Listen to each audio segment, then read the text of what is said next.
रणबारी ते डायरेक्ट जो नरसडी ना तटपर्यंत जो रस्ता वैर आहे ना अर्धा, तर ते तुम्ही देखू शकता ठिकाणी काही ठिकाणी जाडी आणि तुम्ही काही ठिकाणी मग तुम्हाला देखाडी देऊन या पद्धतीने रस्तावर देखले. आता काय रुपया काही नाही डायरेक्ट तो रस्ता टिकणार का आपल्या जोडा तो मोसम खोरा नांगला भाग ना तेवढे साला जवळपास जैतापूर सांग, बोराटा सांग, त्यानंतर आतनूर, मोळंगी, धनाळा, गावंदर वगैरे पूर्ण हवज रस्ताना वापर करता. आणि हव रस्ताला वापर करत असताना फक्त 2-3 लोक जिवंत होत, कारण की यालाच गरज आहे, आम्हालाच गरज आहे की हव रस्ता आपण अठना देखाला उन्हाव करी राहणार की आपल्याला वापराना या काय नाही, फक्त करीच नाही निघी जाणार या रस्त्यावर आपल्यालाच प्रवास कराना. तर आम्ही फक्त सांगी राहणार तर त्या म्हणजे ना पूर्ण रस्त्याने काहीच नाही, क्वालिटी वगैरे काहीच नाही दिसत राहील.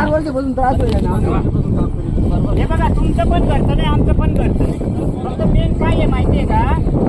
एवढे हाल झाले तर